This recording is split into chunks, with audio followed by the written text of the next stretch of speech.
ಆತ್ಮೀಯ ಬಂಧುಗಳೇ, ಶ್ರೀಮದ್ ಭಗವದ್ಗೀತೆ ತತ್ವ ವಿವೇಚನಿ ಟೀಕಾ ಅಧ್ಯಾಯ 5 ಕರ್ಮ ಸನ್ಯಾಸ ಯೋಗ.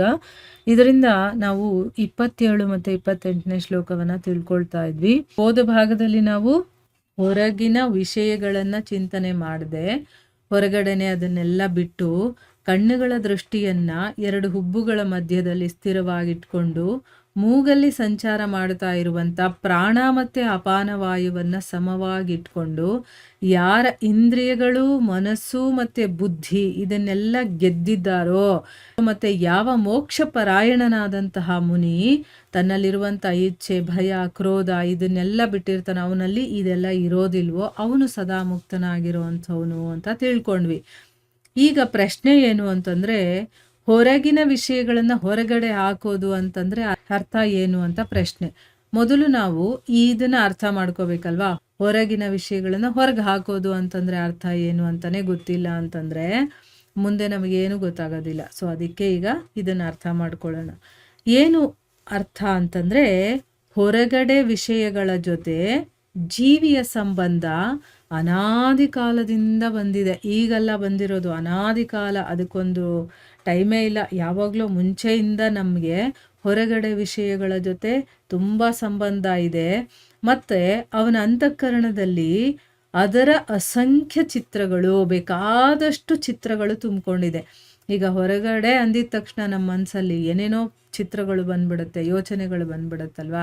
ಇದ್ರ ಬಗ್ಗೆ ಎಲ್ಲ ಹೇಳ್ತಾ ಇರೋದು ಅಂತಂದ್ಬಿಟ್ಟು, ಈಗ ಹೊರಗಡೆ ಹೂವು ಇದೆ, ಅಂಗಡಿ ಇದೆ, ಮಾಲ್ ಇದೆ, ಆಮೇಲೆ ಬಿಲ್ಡಿಂಗ್ಗಳಿದೆ, ಫ್ಯಾಕ್ಟ್ರಿ ಇದೆ, ದುಡ್ಡಿದೆ, ಆಸ್ತಿ ಇದೆ, ಜನಗಳಿದ್ದಾರೆ, ಪ್ರಾಣಿಗಳಿದೆ, ಏನೇನೋ ಬೇಕಾದಷ್ಟು ಚಿತ್ರಗಳೆಲ್ಲ ನಮ್ಮ ಅಂತಃಕರಣದಲ್ಲಿ ತುಂಬಿಕೊಂಡಿರುತ್ತೆ. ವಿಷಯಗಳಲ್ಲಿ ಸುಖ ಬುದ್ಧಿ ಮತ್ತು ರಮಣೀಯ ಬುದ್ಧಿ ಇರುವಂಥ ಕಾರಣದಿಂದ ಮನುಷ್ಯ ಅನವರತ ಅಂದ್ರೇನು, ಸದಾ ವಿಷಯ ಚಿಂತನೆ ಮಾಡ್ತಾ ಇರ್ತಾನೆ. ಬೇಕಾದರೆ ನೀವು ಸುಮ್ಮನೆ ಕೂತ್ಕೊಳ್ಳಿ ಸಾಕು, ಮೈಂಡಲ್ಲಿ ಏನಾದರೂ ಒಂದು ಓಡ್ತಾ ಇರುತ್ತೆ. ಎಲ್ಲೋ ಹೋಗಿದ್ದೆ, ಅಲ್ಲಿ ಹಂಗಿತ್ತು, ಇಲ್ಲಿ ಹಿಂಗಿತ್ತು ಅಂತ ಏನಾದರೂ ಶಬ್ದ ಕೇಳಿದ್ರೆ ಅದ್ರ ಬಗ್ಗೆ ಯೋಚನೆ ಮಾಡುತ್ತೆ ಅಲ್ವಾ. ಅದಕ್ಕೇನು ಹೀಗೆ ಇರಬೇಕು ಅಂತೇನಿಲ್ಲ. ನಮಗೆ ಯಾವುದಾದ್ರೂ ಸುಖ ಬೇಕು ಅಂತನ್ಸಿದ್ರೆ ತಕ್ಷಣ ನನಗೇನು ಸುಖ ಕೊಡುತ್ತೋ ಆ ವಿಷಯದ ಕಡೆ ಹೊರಟೋಗುತ್ತೆ, ಅಥವಾ ಆ ವಸ್ತು, ವ್ಯಕ್ತಿ, ಏನಾದರೂ ಘಟನೆ ಆಗಿರ್ಬೋದು, ಆ ಕಡೆಗೆ ಆ ಮನಸ್ಸು ಹೊರಟೋಗುತ್ತಲ್ವಾ.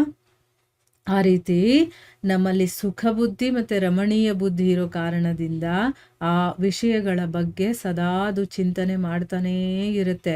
ಮತ್ತು ಪೂರ್ವ ಸಂಚಿತ ಸಂಸ್ಕಾರಗಳು ಬೇರೆ ಇರುತ್ತೆ. ಅದು ಎಚ್ಚೆತ್ಕೊಂಡು ಅವನ ಮನಸ್ಸಲ್ಲಿ ಇನ್ನೊಂದಷ್ಟು ಆಸಕ್ತಿಯನ್ನು ಹಾಕುತ್ತೆ ಮತ್ತು ಕಾಮನೆಯ ಬೆಂಕಿಯನ್ನು ಅದು ಹೊತ್ತಿಸ್ತಾ ಇರುತ್ತೆ. ಈಗ ಪೂರ್ವ ಸಂಚಿತ ಕರ್ಮ ಸಂಸ್ಕಾರಗಳಿರುತ್ತೆ ಅಂದರೆ ಹಿಂದೆ ಮಾಡಿರುವಂಥದ್ದು ನಮ್ಮ ಒಳಗಡೆ ಅದರದ್ದು ಒಂದು ಸಂಸ್ಕಾರವನ್ನು ಬಿಟ್ಟಿರುತ್ತೆ. ಅದೇನಾಗುತ್ತೆ, ಯಾವಾಗಾದರೂ ಮನಸ್ಸಲ್ಲಿ ಅದ್ರ ಬಗ್ಗೆ ಆಸಕ್ತಿ ಬರ್ತಾ ಇರುತ್ತೆ ಮತ್ತು ಅದು ಕಾಮನೆಯ ಒಂದು ಬೆಂಕಿಯನ್ನು ಹೊತ್ತಿಸ್ತಾ ಇರುತ್ತೆ. ಹೌದು, ಅದು ಬೇಕು ನನಗೆ ಮತ್ತೆ ಅನ್ನುವಂಥ ಒಂದು ಆಸೆಯನ್ನು ಅದು ಬಯಸ್ತಾ ಇರುತ್ತೆ. ಈ ರೀತಿ ಅದು ಸದಾ ಅದರಲ್ಲೇ ಮುಳುಗಿರುತ್ತೆ ವಿಷಯ ಚಿಂತನೆಗಳಲ್ಲಿ. ಯಾಕಂದರೆ ನಮ್ಗೆ ಅದನ್ನು ಪಡ್ಕೊಂಡಾಗ ಸುಖ ಸಿಗುತ್ತೆ ಅಂತ ಗೊತ್ತಿರುತ್ತಲ್ವ. ಅದಕ್ಕೋಸ್ಕರ ಮನಸ್ಸಲ್ಲಿ ಅದು ನಡೀತಾನೇ ಇರುತ್ತೆ. ಅದಕ್ಕೆ ಯಾವುದೇ ಸಮಯದಲ್ಲಿ ಅವನ ಚಿತ್ತ ಅನ್ನೋದು ಶಾಂತವೇ ಆಗೋದಿಲ್ಲ, ಸದಾ ಅದು ಓಡ್ತಾನೆ ಇರುತ್ತೆ. ಎಲ್ಲಿವರೆಗೆ ಅಂತಂದರೆ ಅವನು ಯಾವತ್ತಾದರೂ ಮೇಲಿನಿಂದ ವಿಷಯಗಳನ್ನು ತ್ಯಾಗ ಮಾಡಿ, ಅಂದ್ರೇನು, ಈಗ ನಾನಿರೋ ಸ್ಥಿತಿಯಲ್ಲಿ ನಾನು ಅದನ್ನೆಲ್ಲ ಬಿಟ್ಟು ಏಕಾಂತ ಪ್ರದೇಶದಲ್ಲಿ ಧ್ಯಾನ ಮಾಡೋದು ಕೂತ್ಕೊಳ್ತಾನಲ್ಲ, ಆಗಲೂ ಕೂಡ ಆ ವಿಷಯ ಸಂಸ್ಕಾರಗಳಂದರೆ, ಈಗ ನಾನು ಯಾವುದೋ ಒಂದು ವಸ್ತುಗೆ ಅಟ್ಯಾಚ್ ಆಗಿರ್ತೀನಿ, ಅದರಿಂದ ನನಗೆ ಸುಖ ಸಿಗ್ತಾ ಇರುತ್ತೆ ಅಂದ್ಕೊಳ್ಳಿ. ಆ ವಸ್ತುವಿನಿಂದ ನಾನು ದೂರ ಆಗಿಬಿಟ್ಟು ಎಲ್ಲೋ ಏಕಾಂತ, ಆ ವಸ್ತುನೇ ಇರೋದಿಲ್ಲ ಅಂಥ ಸ್ಥಳದಲ್ಲಿ ಹೋಗಿ ನಾನು ಧ್ಯಾನ ಮಾಡೋಕ್ಕೆ ಕೂತ್ಕೊಂಡಾಗಲೂ ಕೂಡ ಆ ಒಂದು ವಿಷಯದ ಸಂಸ್ಕಾರ ಇರುತ್ತಲ್ಲ, ಅಂದರೆ ನನ್ನ ಒಳಗಡೆ ಅದರದ್ದು ಒಂದು ಎಸೆನ್ಸನ್ನು ಬಿಟ್ಟಿರುತ್ತೆ ಅಥವಾ ಅದರದ್ದು ಒಂದು ಸಂಸ್ಕಾರವನ್ನು ಬಿಟ್ಟಿರುತ್ತೆ. ಈಗ ಎಕ್ಸಾಂಪಲ್ಗೆ, ನನಗೆ ತಿನ್ನೋ ಒಂದು ವಿಷಯದಲ್ಲಿ ತುಂಬ ಆಸಕ್ತಿ ಇರುತ್ತೆ. ಏನೋ ಒಂದು ಆ ಪದಾರ್ಥ ನನಗೆ ತುಂಬ ಇಷ್ಟ ಇರುತ್ತೆ ಅಂತ ಇಟ್ಕೊಳ್ಳಿ. ಆ ಪದಾರ್ಥವನ್ನು ಬಿಟ್ಟು ಅದು ಸಿಗದೇ ಇರುವಂಥ ಸ್ಥಳದಲ್ಲಿ ಹೋಗಿ ನಾನು ಇದ್ಬಿಟ್ರೆ ಆ ಪದಾರ್ಥ ನನ್ನನ್ನು ಬಿಟ್ಟುಬಿಡುತ್ತಾ? ಇಲ್ಲ. ಯಾಕೆ? ಆ ಪದಾರ್ಥವನ್ನು ತಿಂದಿರುವಂತಹ ರುಚಿಯ ಅನುಭವ ನನ್ನಲ್ಲಿರುತ್ತೆ. ಆ ರುಚಿ ಹೇಗಿರುತ್ತೆ ಅನ್ನೋ ಒಂದು ಸಂಸ್ಕಾರ ನಮ್ಮಲ್ಲಿ ಬಿಟ್ಟಿರುತ್ತದು. ಅಲ್ವಾ? ಅದರ ರುಚಿ ಬಗ್ಗೆ ನಮಗೆ ಗೊತ್ತಿರೋದ್ರಿಂದ ನಾನು ಎಲ್ಲೇ ಕಾಡಲ್ಲೋ ಇಲ್ಲ ಗುಹೆನಲ್ಲಿಯೋ ಕೂತ್ಕೊಂಡಿದ್ರು ಕೂಡ ಒಳಗಡೆ ಇರುವಂಥ ಸಂಸ್ಕಾರ ನಮಗೆ ಅದನ್ನು ನೆನಪಿಸುತ್ತೆ, ಅದನ್ನು ಬೆನ್ನು ಬಿಡೋದಿಲ್ಲ. ಯಾಕಂದರೆ ಅದು ನಮ್ಮ ಜೊತೆಗೇ ಇರುತ್ತಲ್ವಾ? ಸೊ ಅದಕ್ಕೋಸ್ಕರನೇ ಏನಾದರೂ ಮಾಡಿ ನಾನು ಧ್ಯಾನ ಮಾಡೋದನ್ನು ಬಿಡಬೇಕು ಅಂತಂದರೆ ಆ ಒಳಗಡೆ ಇರುವಂಥ ಸಂಸ್ಕಾರ ಮಾತ್ರ ನಮ್ಮನ್ನು ಬೆನ್ನು ಬಿಡೋದಿಲ್ಲ. ಅದಕ್ಕೋಸ್ಕರ ಅವನು ಪರಮಾತ್ಮನ ಧ್ಯಾನ ಮಾಡೋದಕ್ಕೂ ಕೂಡ ಅವನಿಗಾಗೋದಿಲ್ಲ. ಅದಕ್ಕೋಸ್ಕರನೇ ನಿರಂತರ ಆಗ್ತಾ ಇರುವಂಥ ವಿಷಯ ಚಿಂತನೆ ಇದೆಯಲ್ಲ, ಇದಕ್ಕೆ ಪ್ರಧಾನ ಕಾರಣವಾಗಿರುತ್ತೆ. ಮತ್ತು ವಿಷಯಗಳಲ್ಲಿ ಸುಖ ಬುದ್ಧಿ ಇರೋ ತನಕ ಈ ವಿಷಯ ಚಿಂತನೆ ಅನ್ನೋದು ನಿಲ್ಲೋದಿಲ್ಲ. ಅದಕ್ಕೋಸ್ಕರನೇ ಭಗವಂತ ಇಲ್ಲಿ ವಿವೇಕ ಮತ್ತು ವೈರಾಗ್ಯದ ಬಲದಿಂದ ಸಂಪೂರ್ಣ ಬಾಹ್ಯ ವಿಷಯಗಳನ್ನು ಕ್ಷಣಭಂಗುರ ಅಂತ ತಿಳ್ಕೋಬೇಕು. ನೋಡಿ, ಎಲ್ಲಿ ತನಕ ಆ ವಿಷಯ ಚಿಂತನೆಯ ಬಗ್ಗೆ ನಮಗೆ ವಿವೇಕ ವೈರಾಗ್ಯ ಬರೋದಿಲ್ವ? ಯಾಕೆಂದರೆ ಅದನ್ನು ತಗೊಂಡ್ರೆ ನನಗೇನಾಗುತ್ತೆ, ಅದನ್ನು ತಗೊಂಡಾಗ ನನ್ನ ಒಂದು ಸಾಧನೆಗೆ ಏನು ಅಡ್ಡಿ ಆಗುತ್ತೆ, ಅಥವಾ ಆ ವೈರಾಗ್ಯ ಭಾವ ನಮ್ಮಲ್ಲಿ ಬರಲಿಲ್ಲ ಅಂತಂದರೆ ಅಲ್ಲಿವರೆಗೆ ನಾವು ಬಿಡೋದಕ್ಕೆ ಸಾಧ್ಯ ಇಲ್ಲ.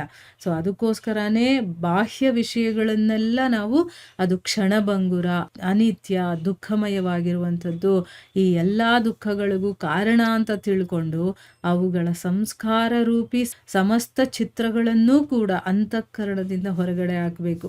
ಈಗ ನಮ್ಮ ಒಳಗಡೆ ಇರುವಂಥ ಅದರ ಬಗ್ಗೆ ಇರುವಂಥ ಆಸಕ್ತಿ, ಆಸೆ ಏನಿದೆಯೋ ಅದನ್ನೇ ನಾವು ಕಂಪ್ಲೀಟಾಗಿ ಹೊರಗಡೆ ಹಾಕೋವರೆಗೂ ಕೂಡ ಅದು ನಮ್ಮನ್ನು ಬಿಡೋದಿಲ್ಲ ಅನ್ನೋದು ಇಲ್ಲಿ ಗೊತ್ತಾಯ್ತಲ್ವ? ಅದು ಯಾವಾಗ ಬರುತ್ತೆ? ವಿವೇಕ ವೈರಾಗ್ಯದಿಂದ ಮಾತ್ರ ಬರುವಂಥದ್ದು. ವಿವೇಕದಿಂದ ಯೋಚನೆ ಮಾಡಬೇಕು, ಇದರಿಂದ ನನಗೇನಾಗುತ್ತೆ ಅಂತ ಯೋಚನೆ ಮಾಡಿ ವೈರಾಗ್ಯ ಬರಬೇಕು ಅದ್ರ ಮೇಲೆ. ಹೌದು, ಅದು ಬೇಡವೇ ಬೇಡ ನನಗೆ ಅನ್ನುವಂಥದ್ದು ಬರಬೇಕು.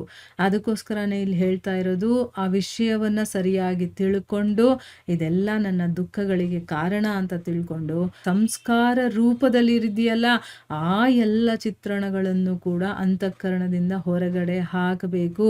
ಅವುಗಳ ಸ್ಮೃತಿಯನ್ನು ನಾವು ಕಂಪ್ಲೀಟಾಗಿ ನಾಶ ಮಾಡಿಬಿಡಬೇಕು ಅಂತ ಹೇಳ್ತಾ ಇದ್ದಾನೆ. ಆಗ್ಲೇ ಚಿತ್ತ ಸುಸ್ಥಿರವಾಗುತ್ತೆ ಮತ್ತು ಪ್ರಶಾಂತವಾಗುತ್ತೆ. ಇಲ್ಲ ಅಂದರೆ ಅದು ಪದೇ ಪದೇ ಪದೇ ಪದೇ ಅದೇ ವಿಷಯವನ್ನು ಇಷ್ಟಪಡುತ್ತೆ, ಅದೇ ವಿಷಯವನ್ನು ಬಯಸುತ್ತೆ ಕೂಡ. ಈಗ ಅರ್ಥ ಆಯ್ತಲ್ವಾ? ಹೊರಗಡೆ ವಿಷಯಗಳನ್ನು ಹೊರಗಡೆ ಹಾಕೋದು ಹೇಗೆ ಅಂತಂದರೆ, ಅದು ಹೊರಗಡೆಯಿಂದ ದೂರ ಇಟ್ಟಿದ್ರೂ ಅಂತಃಕರಣದಲ್ಲಿ ಅದರ ಸಂಸ್ಕಾರ ಇರುತ್ತಲ್ಲ ಅದನ್ನೂ ಕೂಡ ನಾವು ಹೊರಗಡೆ ಹಾಕಬೇಕು ಅಂತ ಹೇಳೋದು. ಆವಾಗ ಈಗ ನಮ್ಮ ಮನಸ್ಸು ಚಂಚಲ ಓಡ್ತಾ ಇರುತ್ತೆ, ಏನಾದರೂ ವಿಷಯಗಳು ಅದರಲ್ಲಿ ಓಡ್ತಾನೇ ಇರುತ್ತಲ್ವ, ಅದನ್ನು ಶಾಂತಗೊಳಿಸ್ದಾಗಲೇ ನಾವು ನೆಮ್ಮದಿಯಿಂದ ಇರೋದಕ್ಕೆ ಸಾಧ್ಯ ಆಗೋದು. ಅದನ್ನು ನೆಮ್ಮದಿ ಪಡಿಸೋದು ಹೇಗೆ ಅಂತಂದರೆ, ಈಗ ಇಲ್ಲಿ ಹೇಳಿದಾರಲ್ಲ ಆ ರೀತಿ ವಿವೇಕ ಇರಬೇಕು. ವಿವೇಕ ಅಂದರೆ ಏನು, ಯಾವುದು ಸರಿ ತಪ್ಪು ಯಾವುದು, ಯಾಕೆ ಮಾಡಬೇಕು ಯಾಕೆ ಮಾಡಬಾರ್ದು, ಏನು ತಿನ್ನಬೇಕು ಏನು ತಿನ್ನಬಾರ್ದು, ಏನು ಯೋಚನೆ ಮಾಡಬೇಕು, ಯಾವ ರೀತಿ ನಡ್ಕೋಬೇಕು, ಎಲ್ಲ ವಿಷಯಗಳು ವಿವೇಕದಿಂದ ಸರಿಯಾದ ರೀತಿಯಲ್ಲಿ ಗೊತ್ತಾಗತ್ತೆ. ಅದನ್ನು ವೈರಾಗ್ಯದ ಬಲದಿಂದ ನಾವು ವಿಷಯಗಳನ್ನು ಹೊರಗಡೆ ಹಾಕಬೇಕು. ಹೌದು, ಇದೆಲ್ಲ ಅನಿತ್ಯವಾಗಿರುವಂಥದ್ದು, ಕ್ಷಣಭಂಗುರವಾಗಿರುವಂಥದ್ದು, ದುಃಖಗಳಿಗೆ ಕಾರಣ ಅಂತ ತಿಳ್ಕೊಂಡು ಅದನ್ನೆಲ್ಲ ನಾವು ಹೊರಗಡೆ ಹಾಕಿದಾಗ ಅಂತಃಕರಣದಿಂದನೇ ಹೊರಗಡೆ ಹಾಕಬೇಕು. ಆಗ ನಮ್ಮ ಚಿತ್ತ ಅನ್ನೋದು ಸುಸ್ಥಿರವಾಗಿರುತ್ತೆ ಮತ್ತು ಪ್ರಶಾಂತವಾಗಿರುತ್ತೆ ಅಂತ ಇಲ್ಲಿ ಹೇಳ್ತಾ ಇದ್ದಾರೆ. ಮುಂದಿನ ಪ್ರಶ್ನೆಗಳನ್ನು ಮುಂದಿನ ಭಾಗದಲ್ಲಿ ತಿಳ್ಕೊಳ್ಳೋಣ. ಹರೇ ಕೃಷ್ಣ.